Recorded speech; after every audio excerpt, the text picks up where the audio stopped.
अपने गुरु जगत गुरु महेश्वर सिंह के चरणों में मेरा प्रणाम। अपने साहब श्री हरिंद्रानंद जी, दीदी नीलम आनंद जी के चरणों में मेरा प्रणाम। यहाँ उपस्थित अपने सभी गुरु भाई गुरु बहन एवं समस्त अध्यात्म प्रेमियों के चरणों में मेरा प्रणाम।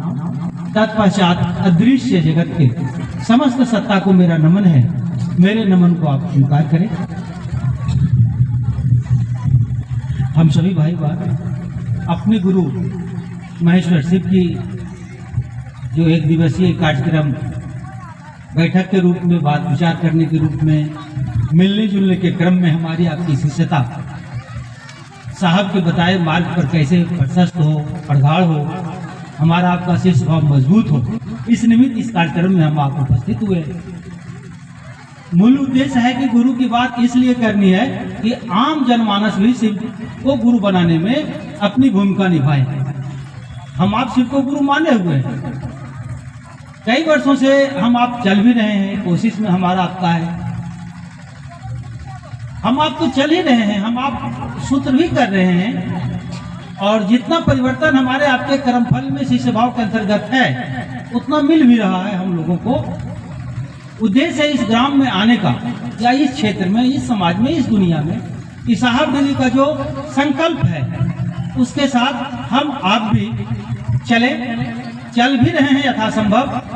जहाँ तक हमारी आपकी सामर्थ्य है बहुत तरीके से चल रहे हैं, और साहब दीदी का आशीर्वाद हमको आपको प्राप्त है। और इस काम को बहुत सरल और बहुत सहज है।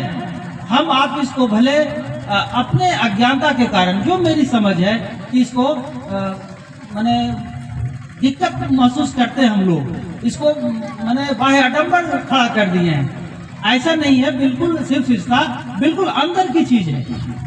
मन ही मन तो सब कुछ करना है, क्या करना है। वो चर्चा जो है, इस तरीके का जो आयोजन हम लोग करते हैं, मकसद यही है कि सारे लोग जमा होते हैं तो उसका बल मजबूत होता है। यानी किसी को कहने में हमारा आपका बल काम कर जाता है, तरीके से हो जाता है, हल हो जाता है, उसका काम हम जल्दी कर लेंगे। यानी कोई बड़ा कार्यक्रम करेंगे तो ज्यादा लोग सहयोग करते हैं, शिष्य भाव का रहेगा, तो कोई भी व्यक्ति जो हट कर रहे हैं गांव में या इस समाज में कि क्या ही लोग शिव गुरु करता है, उनका मन भी इस माहौल को देख करके उनका भी मन पसीज जाता है, पिघल जाता है कि नहीं गुरु शिव हैं, हम भी मान लेंगे। यदि अकेले व्यक्ति हम उनके घर पे जाके कहेंगे, ढेर सारा उनके मन में सवाल होता है। उद्देश्य यही है अपने कार्यक्रम करने का, और कुछ नहीं है। लेकिन अकेले जो कार्यक्रम होता है वो बहुत गुरु आदेशित है, और अकेले ही उनमें काम करता है। उस जीवात्मा में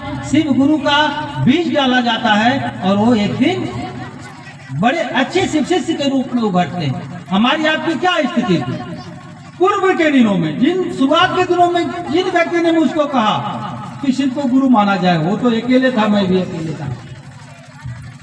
आज वही अकेले का गपशप आज मजबूत हुआ है। लगता है कि ढेर सारे हमारे गुरु भाई और गुरु बहन हैं, हम तो किन्हीं को कहने इस भीड़ में किन्हीं को नहीं गए, लेकिन गुरु की दया तो दिख रही है कि मेरे गुरु भाई और गुरु बहन गुरु की बात में मगन है। इसलिए भाई बहन से प्रार्थना है कि इस कार्यक्रम में भी जाए, जरूर जाए, उपस्थित हो। लेकिन साहब का आदेश है कि एक एक जीवात्मा से हम जहां भी रहते हैं इस बात को कर भी रहे हैं। और पुनः मेरा प्रार्थना होगा, मैं बार बार इस प्रार्थना को दोहराता हूं कि जो हम आप करते हैं सही है, अच्छा है, सूत्र भी करते हैं, लेकिन साहब का दरवाजा जरूर खटखटाना चाहिए। हमको आपको लगता है शरीर में वो नहीं है, ये तो उनका एक हमारे आपके अंदर का भ्रम तोड़ने के लिए ऐसा किया गया है। वो अभी भी उपवन में उनकी ऊर्जा कार्यरत है, उनका साधना स्थल है उपवन। हम आप वहां जाएं, इसी प्रार्थना के साथ आप सबों के चरणों में मेरा प्रणाम।